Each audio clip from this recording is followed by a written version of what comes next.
Oramos a nuestro Dios. Inclinamos nuestros rostros delante de nuestro gran Rey. Reconocemos que vos sos Rey y no hay otro, que vos sos Dios y fuera de ti no hay otro Dios. Vos sos nuestro pastor y nosotros somos tus ovejas. Vos sos nuestro Padre y nosotros somos tus hijos. Y estamos expectantes de escuchar ahora tu voz, la voz de nuestro Padre Celestial. Pensamos en el Padre nuestro, el modelo que nos diste para orar, que es justamente eso, es Padre nuestro. Juntos hablamos con nuestro Padre y juntos escuchamos a nuestro Padre, que la vida cristiana es una vida que caminamos juntos. Así que valoramos este momento donde estamos juntos alrededor de tu palabra y pedimos que el Espíritu Santo hable a través de ella y que escuchemos lo que vos querés decirnos. En el nombre precioso de Jesús. Amén. Muy buenos días a todos. Seguimos estudiando el libro de Romanos. Si tenés niños, te invito a que pases ahora a la escuela dominical. Si tenés bebés, 3 años para abajo, hay un cuarto para que puedas escuchar el mensaje desde ahí. Estamos estudiando la carta de Romanos, así que te invito a que abras el libro de Romanos. Vamos a estar mirando a partir del capítulo 9. Romanos 9.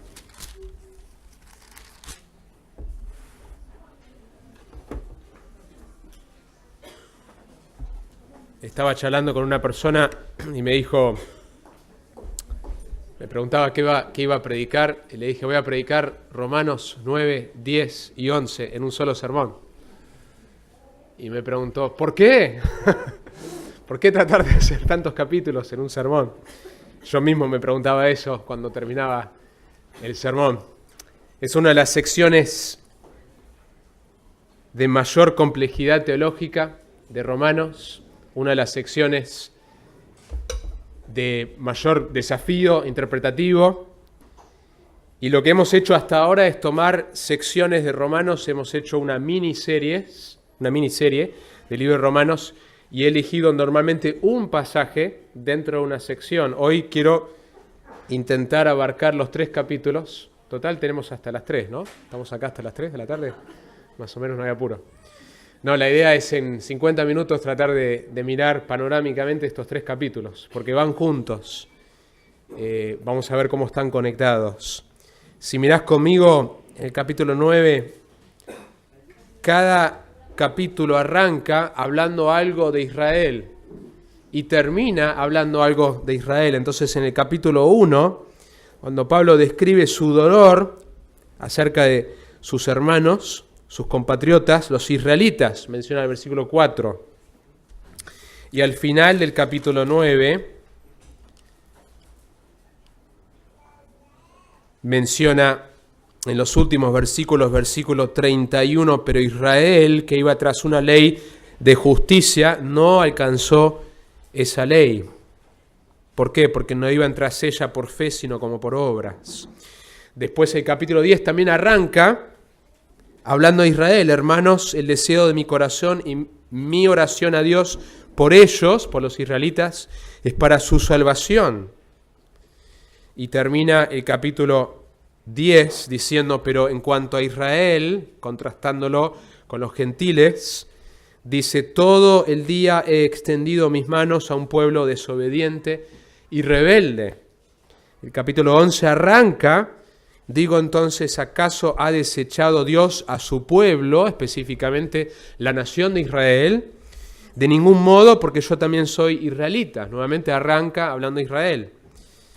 Y capítulo 11, fuera de la doxología que termina toda la sección de Romanos 9 al 11, justo previo a esa doxología,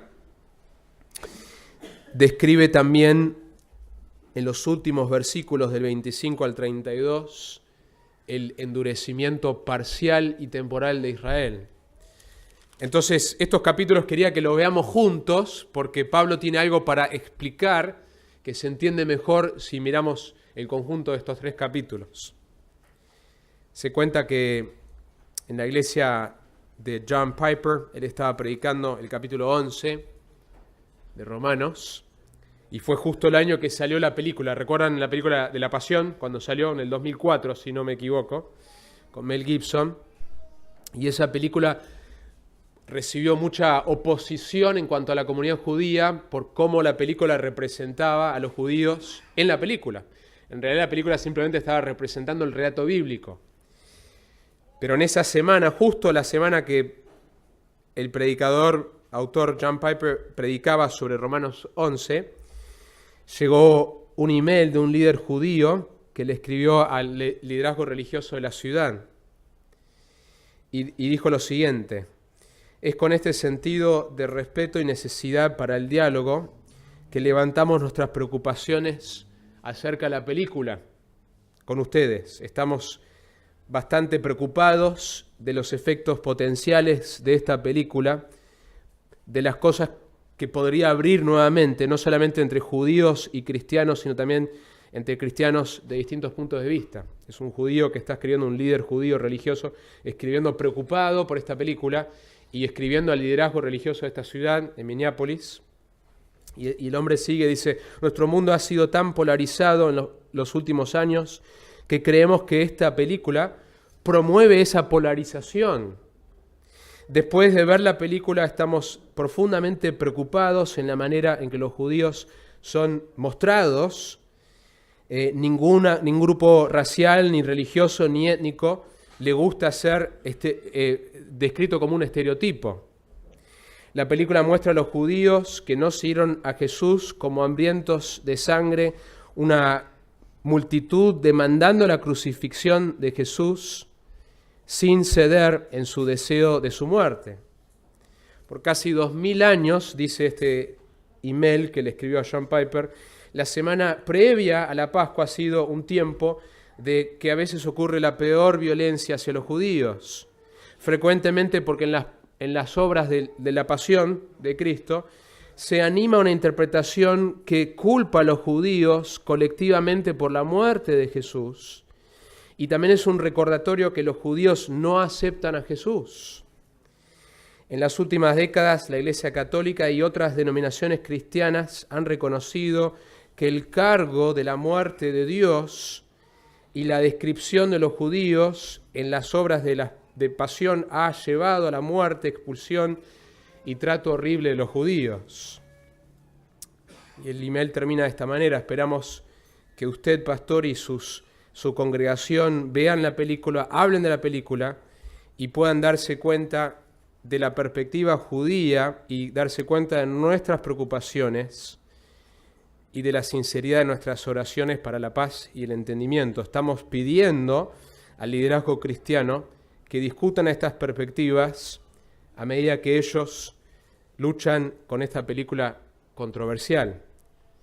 Nuestra esperanza es que todas las instituciones religiosas encuentren su misión de construir puentes de entendimiento y paz. Entonces es un llamado al liderazgo religioso a que esta película no cause violencia, no cause división.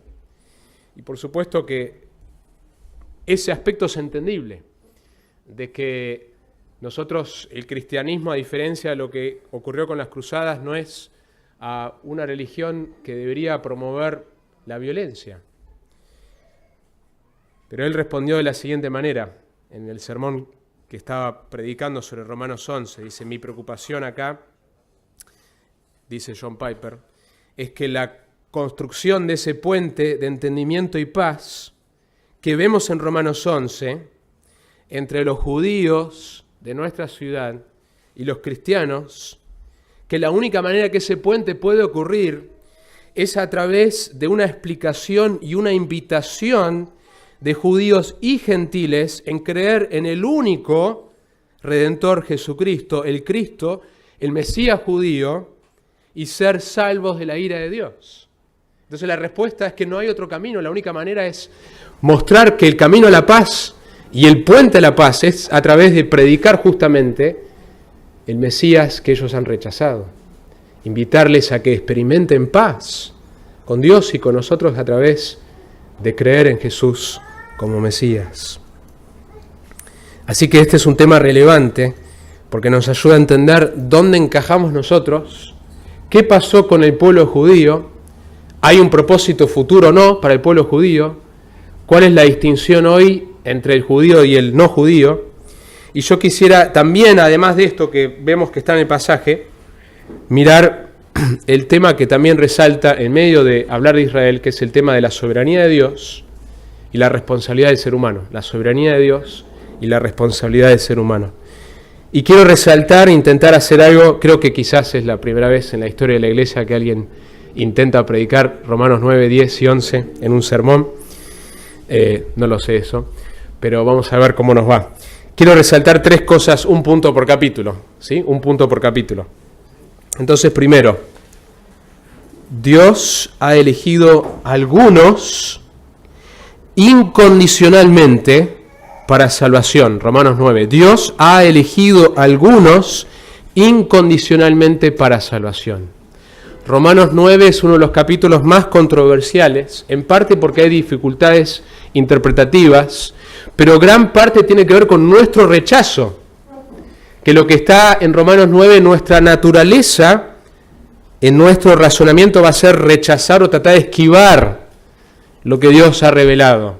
Entonces el desafío para vos en esta mañana es, no trates de redibujar lo que Dios ha dicho, porque no lo entendés o porque no te gusta.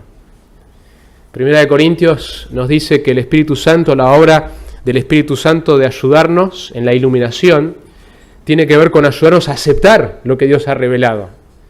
Hay cosas que nos cuesta aceptar que Dios ha revelado en su palabra. Entonces la prueba de que si algo es verdadero o no, no es si me gusta, si lo entiendo, si en mi criterio es justo, sino si es lo que Dios dice.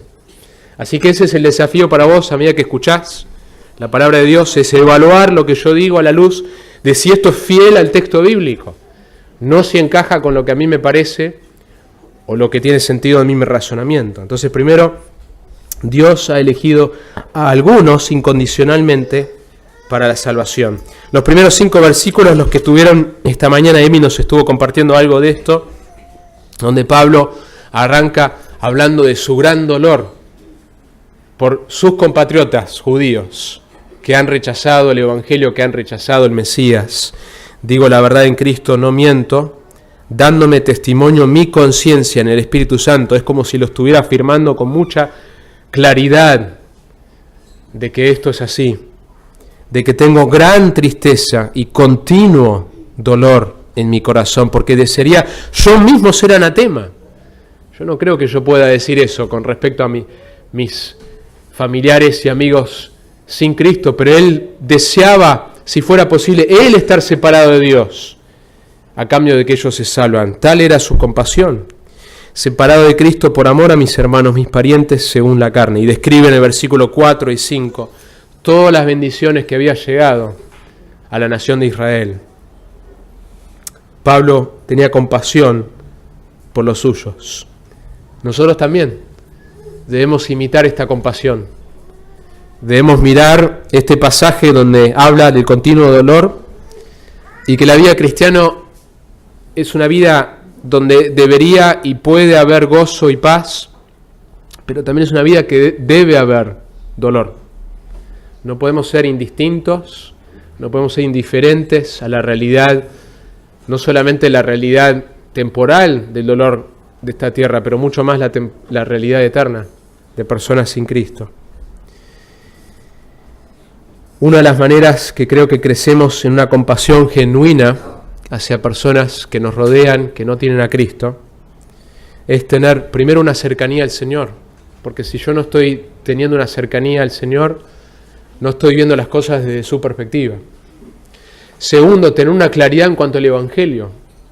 Algunos de ustedes quizás no están realmente convencidos de la realidad del infierno. Algunos quizás piensan, bueno, quizás Dios tiene otras maneras, otros caminos, y son sinceros en su devoción, y a través de esa religión Dios los va a hacer llegar. Y lo que quisiera que veamos hoy en el texto y venimos viendo es que no hay otro camino. Hechos 4 nos dice que no hay ningún otro nombre dado a los hombres bajo el cielo a través del cual podemos ser salvos. No hay un plan B. La ira de Dios es satisfecha en la persona de Cristo y solo en Cristo. Y solo la justicia de Cristo puede darme acceso a la entrada a Dios mi Padre. Entonces, no solamente una cercanía al Señor, es una claridad y una convicción de la veracidad del Evangelio, que es lo que estamos estudiando en Romanos. Y tercero, una cercanía a la gente. Son esas tres cosas combinadas: la cercanía del Señor, una convicción, una claridad del Evangelio y la cercanía a la gente. Porque si yo estoy cerca al Señor y estoy caminando en santidad, tengo claridad en el Evangelio y estoy cerca de la gente sin Cristo, no puedo no tener compasión sobre ellos. Porque estoy caminando con el Señor, estoy viendo con los anteojos del Evangelio y estoy cerca de ellos. No puedo estar cerca de ellos sin tener compasión. Y eso debería moverme a la oración, debería moverme a compartir el Evangelio. El argumento continúa en el versículo 6, pero no es que la palabra de Dios haya fallado, porque lo que Pablo está haciendo acá es defendiendo su Evangelio. Dijimos al principio de esta serie que es el Evangelio. Es el Evangelio de Dios. Son las buenas noticias que Dios tiene para la humanidad, de que hay perdón de sus pecados sin ninguna obra, sin ningún mérito, a través de la fe en la persona de Cristo. Esas son las buenas noticias de la obra completa de Cristo. Y el Evangelio es descrito como el Evangelio de Dios, el Evangelio de Cristo, pero también es descrito como mi Evangelio, dice Pablo, porque Dios le dio una tarea especial a Pablo de llevar este mensaje a los gentiles. Y Pablo tenía que defender este evangelio nuevo en la mente de las personas. Que de pronto una persona que estaba persiguiendo a cristianos, ahora está haciendo exactamente lo opuesto. Está predicando ese mensaje que él perseguía. Porque está explicando la conexión de este mensaje con el Antiguo Testamento. No hay contradicción. Que un judío debería, el progreso natural de un judío debería ser darse cuenta que todo el Antiguo Testamento señala hacia Jesucristo. Y eso es lo que Pablo va a mostrar, porque uno de los argumentos es, pero si este evangelio es congruente con el Antiguo Testamento, entonces ¿por qué Israel ha rechazado? Si Dios dijo que iba a hacer todas estas cosas con la nación de Israel, entonces la palabra de Dios falló. Y Pablo va a responder a eso, versículo 6, pero no es que la palabra de Dios haya fallado. Y lo explica de la siguiente manera. Dice, porque no todos los descendientes de Israel son Israel. Es decir, no todos los que son israelitas, físicamente hablando, son israelitas espiritualmente hablando. No por ser israelita me hacía automáticamente salvo. No sé si se ve, ¿para dónde tengo que señalar? ¿Por ahí?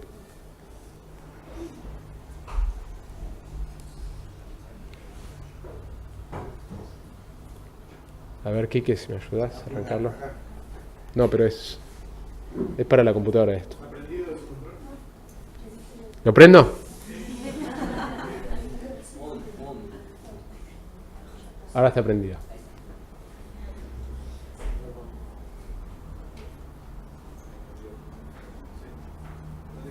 ¿Sí? ¿Ahora para adelante?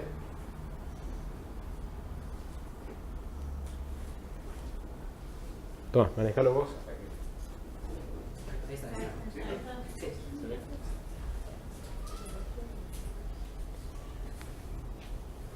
Entonces, no por ser israelita me hacía automáticamente salvo.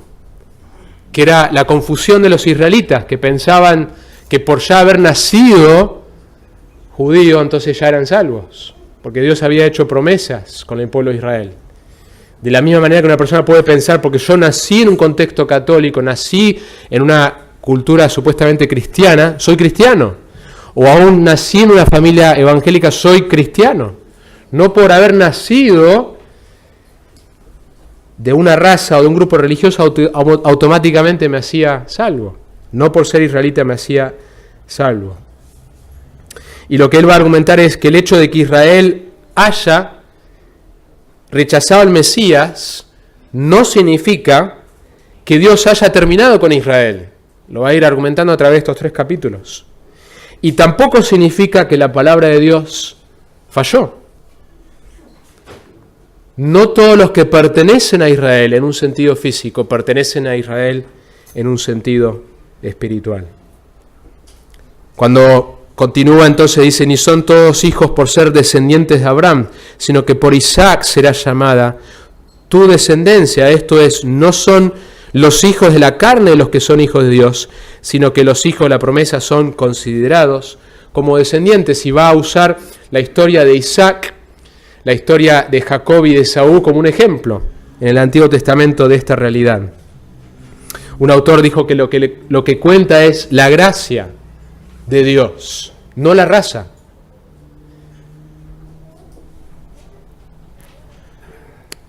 Versículo 9, porque esta es una palabra de promesa, por este tiempo volveré y Sara tendrá un hijo. Y no solo esto, sino que también Rebeca, cuando concibió mellizos de uno, nuestro padre Isaac. Y acá está, versículo 11. Porque cuando aún los mellizos no habían nacido y no habían hecho nada, ni bueno ni malo. Entonces, antes de que nacieran, Dios ya había determinado elegir a uno y no al otro. Para que el propósito, acá está la razón, para que el propósito de Dios, conforme a su elección, permaneciera, no por las obras, sino por aquel que llama. Y así es con tu salvación y mi salvación. Y Pablo está haciendo un punto acá que no todo Israel fue salvo, porque Dios no llamó a todo israelita a ser salvo. De que a Jacob eligió y a Esaú no eligió para salvación. Y no es que Dios eligió la luz de obras que iba a hacer Jacob. En realidad uno ve la vida de Jacob, era bastante desastrosa. Tampoco es que eligió porque sabía que Jacob iba a creer. Es muy claro el versículo 11. Fue porque Dios decidió mostrar su gracia hacia uno y no hacia el otro. Se le dijo a ella, el mayor servirá al menor, tal como está escrito, a Jacob amé, pero a Esaú aborrecí. Jacob y Esaú tenían las mismas madres. Dios habló antes que nacieran, no era capacidad, devoción, ni siquiera fe. Era el más joven, que era ir en contra de la preferencia cultural, donde el más grande tenía más preferencias. La elección de Dios no solamente vino antes de que hayan hecho algo, sino que no está basado en nada que hayan hecho. Y es importante aclarar qué es lo que estamos diciendo con esto. La respuesta de fe en el Evangelio, mi respuesta, tu respuesta, de creer, que es lo que venimos hablando en los primeros capítulos, particularmente del capítulo 3 para adelante de Romanos, que la justificación, la rectitud de Dios que yo no poseo, viene a través de mi fe, de mi creencia. Pero la respuesta de fe en el Evangelio no es la base de la elección. Dios no basa su elección en que vos un día ibas a creer. Él no mira hacia el futuro y dice, bueno, a la luz de que vos un día vas a creer, yo entonces elijo. Eso no es elección. Por eso los reformadores hablaban de lo que se llama la elección incondicional. No hay una condición. Que Dios miró algo en vos, algo en mí, y dijo, yo te voy a elegir por esto. Por eso es totalmente gracia. Es su gracia soberana, su misericordia, que Él ha derramado sobre nosotros. La respuesta de fe en el Evangelio sí es la manera en que somos justificados. El texto no dice que somos justificados porque fuimos elegidos, somos justificados porque respondimos en fe. Pero respondimos en fe porque Dios había obrado desde la eternidad pasada. Otro autor dijo, Dios no nos eligió porque creímos, pero nos eligió para que creamos. Hay dos enseñanzas que vemos en Romanos y que vemos en la Biblia, que las vemos de una manera paralela, que parecen contradictorias. Me adelanté acá. Que son estas cosas. Que por un lado es Dios el que elige, desde antes de la fundación del mundo, salvar a algunos, ejercer misericordia sobre algunos, derramar su gracia sobre algunos para salvación. Y que por otro lado, el ser humano tiene una responsabilidad de responder a ese mensaje, en fe o en incredulidad. Y ambas cosas están presentes en las Escrituras. Esto se llama, como dije antes, la doctrina de la elección incondicional, de que no hay una condición, no hay una base si sos un hijo de Dios, si sos de Él, no hubo algo que Dios miró y dijo, yo te voy a elegir por esta razón. Es por su gracia misteriosa y soberana que Dios derramó misericordia sobre vos. Y seguramente si esto es algo nuevo para vos, quizás te genera confusión, rechazo, y quizás te está costando tragarlo. Quizás para otros te genera consuelo. El propósito de esta doctrina es generar consuelo y confianza en la soberanía de Dios, en nuestra incapacidad total, de que ni hubiéramos creído, es lo que Romanos 3 nos describe. No hay uno que busca a Dios. La Biblia describe continuamente el estado del ser humano, por eso otro de los puntos de los reformadores era la depravación total. Estamos muertos, ciegos, sin capacidad de hacer nada. Si Dios no hace la primera movida, nosotros no vamos a creer. El hecho que creímos es evidencia de la gracia soberana de Dios sobre nuestra vida. Si pensamos profundamente en esta doctrina de la elección incondicional, nos debería traer más confianza en el Evangelio. Pensá un minutito en por qué vos no evangelizás, por qué me cuesta compartir el Evangelio con otros. Una de las razones es el temor. El temor. Quizás el temor del rechazo. Pero pensá un minutito en esto. Si Dios ya ha determinado quién va a salvar, si la obra es totalmente de Él y yo no puedo hacer nada, soy un instrumento. Dios usa mi predicación, mis oraciones, mi compasión, como vamos a ver en el capítulo 10. Pero yo no puedo salvar a nadie. Eso me da un descanso. De que yo puedo compartir el Evangelio, estar tranquilo si lo rechazan. Puedo hacerlo con denuedo porque el Evangelio es poder para salvación de todos los que creen. No depende de mí, no depende de mi esfuerzo. Hay un poder inherente en el mensaje del Evangelio. Y Dios ha elegido quién va a salvar, pero también ha usado ciertos medios, ha elegido los medios son mi proclamación del Evangelio. Y Dios quiere y puede usarme a mí para atraer a sus elegidos. Pablo describe en estos términos, todo lo que yo hago lo hago para trabajar para los elegidos. De que Dios en este momento está juntando a gentiles, personas de todas las naciones que Él ha elegido antes de la fundación del mundo, mostrar su misericordia. Y qué privilegio ser parte de eso. De que a través de mi boca, a través de la llenura del Espíritu Santo, a través de la proclamación clara del Evangelio, Dios despierta, resucita muertos, da luz a los ciegos. Las obras de Él. Cuando creo la doctrina de la elección incondicional, debería tener una mayor confianza en el Evangelio. No me preocupo tanto de los métodos. Busco aprender todos los métodos posibles porque quiero ser una herramienta en las manos de Dios. Pero finalmente descansa en Él. En los domingos que siguen vamos a estar en la escuela dominical hablando más de herramientas para compartir el Evangelio. Es un buen momento, estamos estudiando Romanos, estamos mirando como un diamante todas las riquezas y los ángulos del Evangelio, para entonces poder compartir también eso con otros. Y esta doctrina me debe dar confianza. La pregunta natural que seguramente está en tu cabeza o en la cabeza de muchos es, ¿no es Dios injusto por elegir a algunos y rechazar a otros? Bueno, Pablo anticipó también esta pregunta, porque es natural. Versículo 14. ¿Qué diremos entonces? ¿Que hay injusticia en Dios? Es decir, Dios es injusto. Y Pablo anticipa que esto está en la cabeza de los que están escuchando, así como está seguramente en tu cabeza. La otra pregunta que va a ser más adelante es, ¿cómo pueden las personas ser culpadas por rechazar a Dios si Él mismo determina ese rechazo?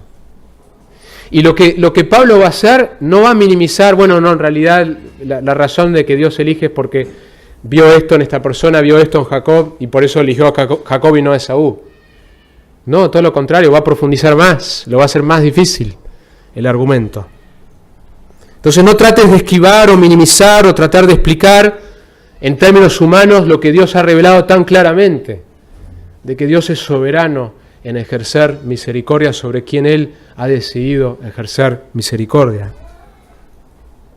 Dios tiene la libertad de ejercer misericordia sobre quien Él desea.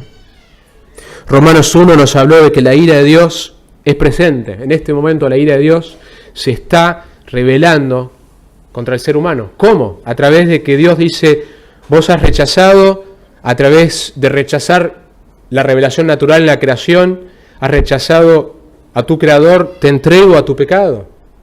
Y que el ser humano está bajo la ira de Dios. Juan 3 me dice que cuando yo rechazo el Evangelio, estoy bajo la ira de Dios. Entonces el ser humano ya está bajo la ira de Dios, ya está en un rechazo, en un intento de restringir la verdad. Nadie busca a Dios, no hay uno bueno, nos dice Romanos 3. El hombre está en enemistad con Dios, está ciego, está muerto. Solo si Dios interviene puede salir de su estado, no hay otra manera. No es una cooperación entre Dios y el hombre. Si bien Dios le pide al hombre responder en fe al mensaje, cuando el hombre responde en fe es porque Dios ha obrado de tal manera para que ese hombre pueda responder en fe. El texto continúa, dice, porque Él dice a Moisés, va a mostrar en el Antiguo Testamento que esto es así, tendré misericordia del que yo tenga misericordia, y tendré compasión del que yo tenga compasión. Así que no depende del que quiere ni del que corre, sino de Dios, que tiene misericordia. Esto es la palabra de Dios, no son mis palabras, no son palabras de Calvino, no es una corriente teológica, son las Escrituras. Y tenés que decir rechazarlas o aceptarlas. Porque la Escritura dice a Faraón, para esto mismo te he levantado, empieza con un ejemplo positivo y termina con un ejemplo negativo. Para esto mismo te he levantado, para demostrar mi poder en ti y para que mi nombre sea proclamado por toda la tierra. Y sabemos que Dios endureció a Faraón. Y por endurecer a Faraón, entonces hay más milagros, porque Faraón se puso más terco, más cabeza dura, no los dejó ir, y por lo tanto Dios mostró más de sus milagros. Y fue proclamado en toda la tierra. Que Dios se glorifica tanto en la misericordia de un pecador, como en condenar a un pecador. En ambos casos Dios es glorificado. Versículo 18, un texto muy duro. Así que del que quiere, tiene misericordia. Y no termina ahí. Y al que quiere, endurece. No puedes esquivar este texto. Dios dice que el que quiere ha decidido ejercer misericordia y del que quiere ha decidido endurecer. Y así como dijimos antes que hay verdades paralelas acá también, que por un lado Dios endurece a quien Él quiere y que por otro lado los seres humanos por su pecado son responsables de su condenación final. Pero vamos a clarificar qué es lo que la Escritura dice en cuanto a esto. No es que Dios endurece a personas que no hubieran estado en rebelión contra el reino justo de Dios si Él no hubiera hecho esto. No es que el ser humano está en su bondad y Dios entonces decide endurecerlo. El ser humano ya está en rebelión contra Dios. Romanos 1, Romanos 3. No es que la razón que Dios endurece a algunos es porque algunos y no todos están endurecidos y por lo tanto Él los endurece. No es que Él mira a ver cuáles están duros, yo los voy a endurecer a ellos. Es decir, la base del acto de Dios de endurecer no es algo que esté en el ser humano. Dios no mira algo en el ser humano y a la luz de eso, entonces a la luz de eso yo voy a endurecer. Un autor lo dijo de esta manera: debemos reconocer que el endurecimiento de Dios es en contra de seres humanos quienes ya están en rebelión contra el reino justo de Dios. El endurecimiento de Dios no causa insensibilidad espiritual a las cosas de Dios, sino que los mantiene en el estado de pecado que ya los caracteriza. Estas dos descripciones del versículo 18 no son equivalentes. Dios ejerce misericordia a quienes no lo merecen. y endurece a los que ya por su pecado merecen condenación. Lo digo una vez más, Dios ejerce misericordia a quienes no lo merecen y endurece a los que ya por su pecado merecen condenación.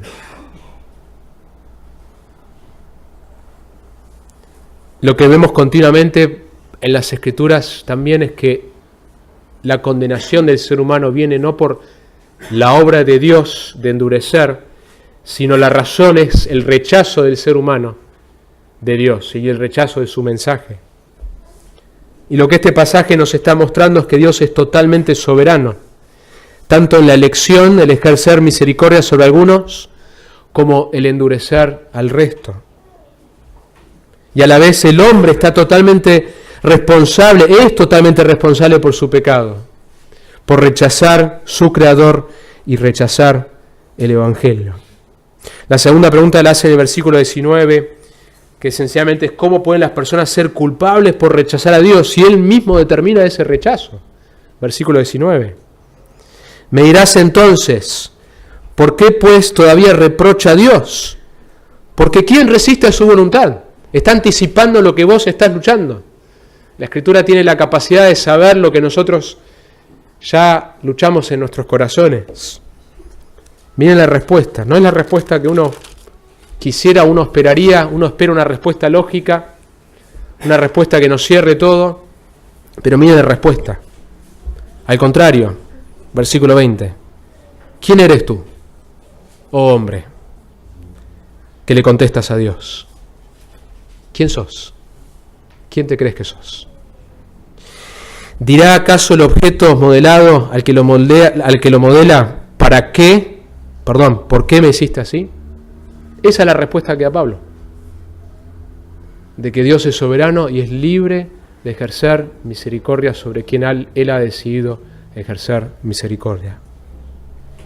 En el versículo 21 al 23 lo va a explicar un poco más. Dice, ¿no tiene el alfarero derecho sobre el barro de hacer de la misma masa un vaso para uso honorable y otro para uso ordinario? ¿Y qué si Dios, aunque dispuesto a demostrar su ira y hacer notorio su poder, soportó con mucha paciencia a los vasos de la ira preparados para destrucción? Lo hizo para dar a conocer las riquezas de su gloria sobre los vasos de misericordia que de antemano Él preparó para gloria. La idea es simple, de que Dios ha decidido de antemano glorificarse tanto en la misericordia como en el juicio. Dios ha decidido de antemano ejercer misericordia sobre millares y millares de personas de todas las naciones y de todas las tribus, y glorificar su misericordia a través de eso, como también glorificar su ira, su justicia, su santidad, su juicio, a través de mostrar condenación sobre muchos. Cuando pensamos en noticias que vemos hoy, padres matando hijos, hijos matando a padres, y vemos la maldad que incrementa en la humanidad, vemos que este pasaje enseña que hay dos razones que Dios demora su juicio. Dios va a juzgar todo esto. Lo que parece que Dios no hace nada, un día va a hacer algo. Hay dos razones que Dios demora su juicio y permite la maldad que vemos hoy. Uno es porque está dejando que esa copa de ira se llene más y va a ser más glorificado con una demostración más grande de su poder y su ira y su juicio sobre la maldad del ser humano. Pero la otra y la principal, porque la Escritura pone un énfasis sobre la segunda, es porque está dando más tiempo para que Él derrame misericordia sobre más personas de todas las naciones y de todas las tribus, y glorificar su misericordia de esa manera. Vemos este patrón en las Escrituras de que Dios, cuando vemos su justicia, su ira, que Él es glorificado a través de su justicia y su ira, porque revelan estos atributos de Él, y vemos su misericordia, su amor, su gracia, y Él es glorificado a través de hacer eso, que si lo ponemos en una balanza, que vemos un patrón en la Escritura donde Dios se deleita más en mostrar misericordia que en mostrar juicio. Y les doy 2 textos de la Biblia para validar ese punto. En Ezequiel 18 dice: ¿acaso me complazco yo en la muerte del impío? Declara el Señor. ¿Y no que se aparte de sus caminos y viva? Que frecuentemente vemos en la Biblia que Dios demora su juicio porque prefiere demostrar misericordia. También en el pasaje de los mandamientos dice: porque yo, en Éxodo, el Señor tu Dios, soy Dios celoso, que castigo la iniquidad de los padres sobre los hijos hasta la 3ª y 4ª generación de los que me aborrecen. Y muestro misericordia a millares. Ahí está el contraste. 3, 4 generaciones de justicia, pero muestro misericordia a millares. De que la centralidad del Evangelio tiene que ver con su gracia, con su misericordia. Pero eso no quita que Dios ha decidido dejar al ser humano en su pecado, endurecerlo en su estado de perdición. Entonces, primer punto, la elección incondicional. Dios ha elegido salvar a algunos, ejercer misericordia sobre algunos desde antes de la fundación del mundo. Si vos sos un hijo de Dios, Dios te eligió a vos desde antes de la fundación del mundo. No hay lugar para jactarte en absolutamente nada, ni siquiera en tu fe, porque Dios tuvo misericordia de ti. Y esto nos debería llevar a la humildad, a la gratitud, a la devoción total. La segunda cosa es que la elección incondicional de Dios no elimina la necesidad de predicar el Evangelio y enviar misioneros al mundo, ni el medio por el cual somos salvos, la fe. Hay una descripción que se ha hecho a los calvinistas siendo aquellos que afirman las enseñanzas de Calvino. Calvino simplemente estaba afirmando las enseñanzas de Agustín, Agustín estaba afirmando las enseñanzas de Pablo, que son inspiradas en cuanto a la elección incondicional. Pero hay una frase que se le ha atribuido de mal entender cómo esta doctrina debe afectarnos. Y en inglés se llaman los frozen chosen, los elegidos congelados. Y la idea es que a la luz de que ya Dios ha determinado quién va a salvar, no tenemos que hacer nada. Si Dios ya va a salvar quién va a salvar, ¿para qué predicar? ¿Para qué orar? Romanos 10 nos da la respuesta a eso. Hay un texto que Jesús habla de este tema, que también nos da claridad, lo que Pablo va a hablar en Romanos 10. En Juan 6:37 vemos este equilibrio. Todo lo que el Padre me da, vendrá a mí. Todo lo que el Padre me da, vendrá a mí. Todo lo que Dios, desde la eternidad pasada, ha decidido mostrar su misericordia, vendrá, no se le va a escapar uno. Dios va a salvar a todas sus ovejas. Ni uno solo se va a escapar.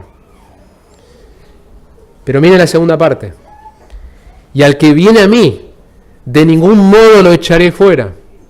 Si vos estás acá y vos no sabés si estás en una relación correcta con Dios, y escuchás esto y decís, bueno, entonces si Dios ya eligió, yo no puedo hacer nada, no puedo acercarme a Él porque quizás no me eligió. Jesús es muy claro. Te llama a que vos vengas a Él en fe y en arrepentimiento. Que vos creas en el mensaje del Evangelio. Y el texto es muy claro y hay muchos textos que nos dicen: al que viene a mí, de ningún modo lo echaré. Dios no te va a echar si vos venís a Él. Renunciás tu justicia propia, renunciás descanso en cualquier otra cosa menos la justicia de Cristo. Vení a Él. No te va a rechazar. El hecho que vos vengas a Él es evidencia que Dios está obrando en tu corazón. Que vos estás respondiendo a la obra que Él está haciendo en tu corazón. La sección, en realidad, del capítulo 10 comienza en el 9:30 con la pregunta: ¿qué diremos entonces? Arranca una sección nueva. Las palabras justicia y fe y creer son centrales a toda esta sección, que casi no aparecen en el capítulo 9 ni en el capítulo 11. Y la pregunta que Pablo está haciendo es la siguiente: ¿qué diremos entonces? Hay un sorpresivo cambio en la historia de la salvación para los judíos que están tratando de entender qué es lo que Dios está haciendo, en donde los gentiles están entrando en cantidades sin precedentes como pueblo de Dios. Esto no había pasado nunca. Y los judíos, con tantos privilegios que Dios les había otorgado, están fallando en apropiarse de esos privilegios por rechazar a Cristo. Eso es lo que Pablo va a responder. Pablo nos explicó ya que esta situación se debe por la determinación soberana de Dios. Dios ha determinado esto, pero ahora va a argumentar que también es debido al resultado de la respuesta humana, de que hubo incredulidad y por eso sucedió esto. Muchos gentiles están respondiendo al Evangelio por fe y recibiendo la justicia de Cristo. Y la mayoría de los judíos, aunque no todos, están respondiendo con desobediencia e incredulidad. Entonces el capítulo 10, versículo 1 dice: hermanos, el deseo de mi corazón y mi oración a Dios por ellos es para su salvación. Porque yo testifico a su favor de que tienen celo de Dios, pero no conforme a un pleno conocimiento, pues desconociendo la justicia de Dios y procurando establecer la suya propia, no se sometieron a la justicia de Dios. Esa es una excelente descripción de lo que hace toda religión, fuera del cristianismo bíblico, fuera del Evangelio. No importa cuán sincero sea tu amigo, tu pariente, tu vecino, en su devoción, en su religión, si no está basado en la justicia de Cristo encontrada en la fe en lo que le ha hecho, esa persona está tratando de establecer su justicia propia. Está tratando de establecer su propia religión, su propia manera de estar bien con Dios. Y Pablo dice en cuanto a los judíos que ellos están haciendo eso y que rechazan la única manera que podemos llegar a Dios, que es a través de la justicia que se nos ofrece en Cristo. Y la fe en esa justicia, el reconocimiento de mi pecado y de que yo no puedo de ninguna otra manera. El texto va a enfatizar en el versículo 4, versículo 11, versículo 12, esta idea de que este es un mensaje universal. La elección incondicional de Dios no significa que la manera que nosotros proclamamos el mensaje es para todo el mundo. Jesús terminó la gran comisión diciendo: predica el Evangelio a toda criatura, haced discípulos de todas las naciones. Y cuando nosotros oramos y anhelamos que personas se conviertan, no sabemos quiénes son los elegidos, ni nos debe preocupar, más que saber que Dios nos eligió a nosotros, si hemos creído en Él. Hay un mensaje universal que proclamamos, que es lo que habla el capítulo 10. Pablo acababa de hablar de la elección incondicional y en el 10 habla de la universalidad de este mensaje. Versículo 4, todo aquel que cree. Versículo 11, el capítulo 10, todo el que cree en Él no será avergonzado. Y capítulo 10, versículo 12, porque no hay distinción entre judío y griego, pues el mismo Señor es Señor de todos, abundando en riquezas. ¿Para quién? Para todos los que lo invocan. Entonces el mensaje, si vos estás acá y no tenés una relación con Dios, no estás en paz con Él, invocá su nombre, cree en Él y serás salvo. Ese es el mensaje del Evangelio. Ese es el mensaje que proclamamos a otros, de que a través de creer en Él, en el Evangelio de Cristo, uno es salvo. También vemos este énfasis en la salvación. 10.1, mi oración por ellos es para su salvación. 10.9, si confiesas y crees, serás salvo. 10.10, con el corazón se cree, con la boca. La idea de que la boca es la manifestación de esta creencia, no está hablando de un segundo requisito, pero está hablando de que yo confieso con la boca lo que ya es real en mi corazón, para salvación. Cuando llegamos hacia el final del 10, en el versículo 14, va a explicar las condiciones necesarias para que las personas puedan creer, puedan recibir el mensaje. Versículo 14, ¿cómo pues invocarán a aquel en quien no han creído? No podés clamar a alguien en quien no has creído. ¿Y cómo creerán en aquel de quien no han oído? No pueden creer en una persona que no saben quién es. Por eso nuestro evangelismo no es simplemente preguntarle a una persona en la calle si quiere recibir a Cristo. No sabe quién es Cristo, no sabe de su persona que ha hecho por Él, no sabe de su condición pecaminosa. Eso no es hacer evangelismo. Necesitan creer en una persona y en una obra específica que tiene que ser explicada a la persona. ¿Y cómo oirán sin haber quien les predique? Y la respuesta que uno podría pensar, bueno, Dios, vos ya vas a elegir quién vas a elegir, entonces, ¿para qué? Pero Pablo dice, no, si no se les predica no van a escuchar, y si no escuchan no van a creer, y si no creen no van a invocar. Tiene que haber este proceso. Esto también está designado por Dios, los medios, de los cuales vos y yo somos parte. Dios quiere utilizar nuestra compasión, nuestras oraciones, nuestro testimonio, nuestra proclamación para salvar a muchos. ¿Y cómo predicarán si no son enviados? La necesidad de la obra misionera, la necesidad de enviar misioneros al mundo. De que hay partes en el mundo de que Dios no los va a salvar sin un predicador. El medio es a través de la predicación del Evangelio. Por eso enviamos misioneros, oramos por las misiones, ofrendamos hacia las misiones. Porque esta es la manera que Dios obra. Tal como está escrito, cuán hermosos son los pies de los que anuncian el Evangelio de bien. Si sos una persona que no tiene a Cristo como tu Salvador, vení a Cristo, cree en Él para tu salvación. El mensaje del Evangelio es simple, por eso Jesús dice que tenés que ser como un niño, reconocer tu necesidad y creer en Él. Si ya tenés a Cristo, recordá esta realidad de la elección incondicional, pero recordá también tu responsabilidad y el privilegio de participar. Orá por personas que no conocen a Cristo en tu vida. Hablales del Evangelio. Hablales del Evangelio. Ese es el medio que Dios usa para salvar. Vos no sabés si han de ser salvos o no, pero sí sabemos que Dios responde a las oraciones. Compartí el Evangelio. El tercer y último punto es que estamos en un periodo en el plan redentor de Dios, en donde hay un endurecimiento parcial y temporal. Esto se me trabó. ¿Está ahí, Panda? Bueno, no importa. Estamos en un periodo en el plan redentor de Dios en donde hay un endurecimiento parcial y temporal sobre Israel hasta que entre la plenitud de los gentiles. ¿Qué pasó con Israel?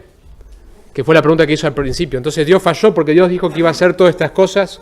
¿Qué pasó con la nación de Israel? Miren hacia adelante conmigo, capítulo 11, versículo 25.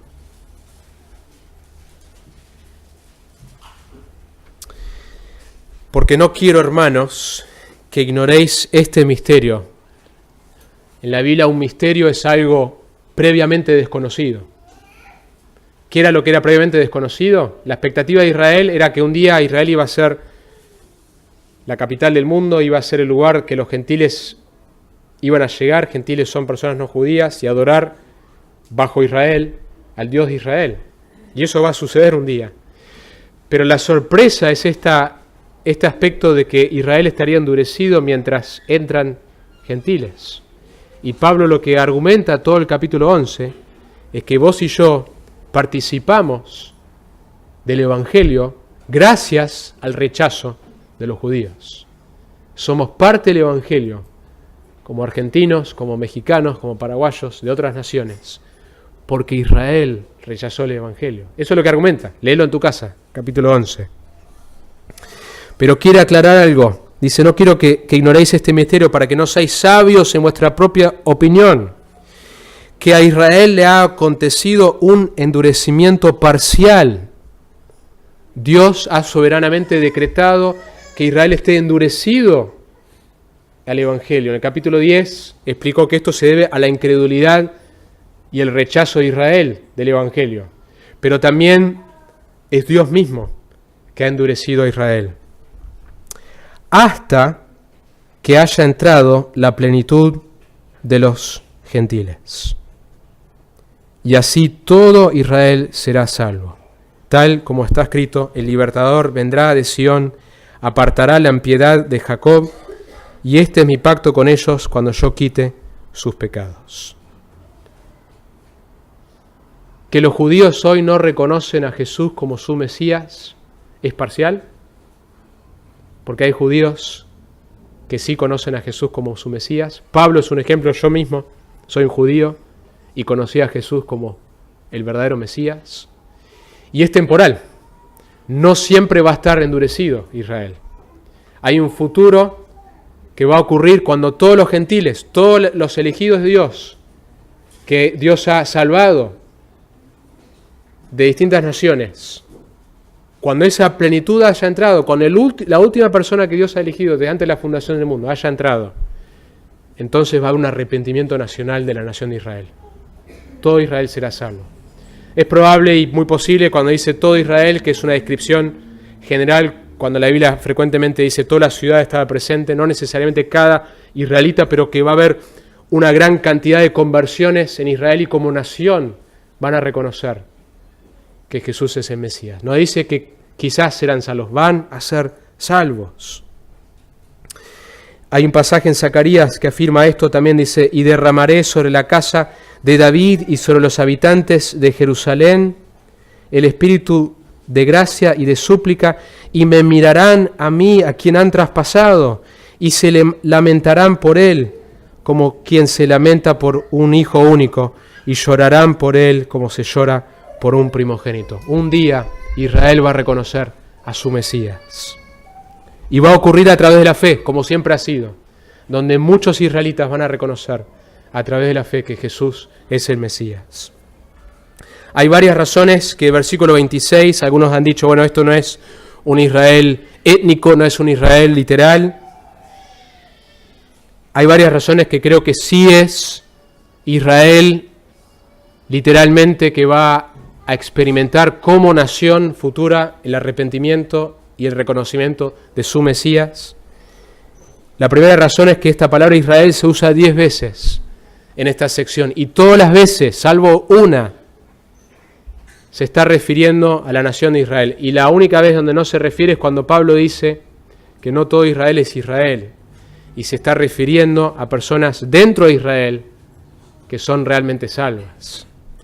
La otra razón es que si vos mirás el versículo 25, este uso de la palabra Israel en el versículo 25 describe un endurecimiento parcial de Israel. Y ahí claramente está hablando del país de Israel, no está hablando del pueblo de Dios. Porque ahí el pueblo de Dios no está endurecido. Es la nación de Israel que está endurecida. Entonces no tendría sentido que el próximo versículo, el versículo 26, cambie de tema. Acaba de mencionar la nación de Israel, la nación étnica, que está endurecido parcialmente, y en el 26, ese Israel, esa nación, entonces un día será salva. Y Dios va a borrar todos sus pecados. Va a haber una salvación, un avivamiento en la nación de Israel como nunca ha existido en la historia de la humanidad. Pero nosotros ahora estamos en un tiempo donde el Evangelio es judíos y gentiles llegando por igual. Un remanente de judíos y un gran número de gentiles llegando por fe en el Evangelio de Cristo. Es el tiempo donde Dios quiere llenar su casa, llenarlo de personas de todas las naciones y de todas las tribus. Dios es totalmente soberano, lo vemos desde el capítulo 9, del capítulo 10, el capítulo 11 termina diciendo esto. Versículo 30, pues así como vosotros en otro tiempo fuiste desobedientes a Dios, pero ahora se os ha mostrado misericordia por razón de la desobediencia de ellos, por razón de que ellos desobedecieron, ahora hay más misericordia sobre gentiles de una manera que no hubo antes. Así también ahora estos han sido desobedientes para que la misericordia mostrada a vosotros, nosotros los gentiles, también a ellos ahora les sea mostrada misericordia. En el futuro ellos van a experimentar lo que nosotros experimentamos en cantidades, como hoy hay cantidades de naciones que experimentan la gracia de Dios. Va a haber cantidad de judíos. Y versículo 32, porque Dios ha encerrado a todos en desobediencia, gentiles y judíos, para mostrar misericordia a todos. Y no hay mejor manera de terminar este pasaje que con una doxología. Y quisiera que la leamos en reverencia, en oración, contemplando la grandeza de nuestro Dios soberano. Oh profundidad de las riquezas, de la sabiduría y del conocimiento de Dios. Cuán insondables son sus juicios e inescrutables sus caminos. Pues ¿quién ha conocido la mente del Señor? ¿O quién llegó a ser su consejero? ¿O quién le ha dado a él primero para que se le tenga que recompensar? Porque de él, por él y para él son todas las cosas. A él sea la gloria para siempre. Amén. Oramos.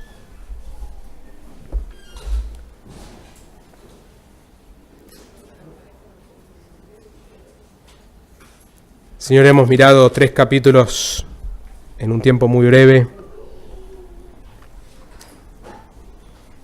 donde vemos tu soberanía absoluta sobre nuestra salvación.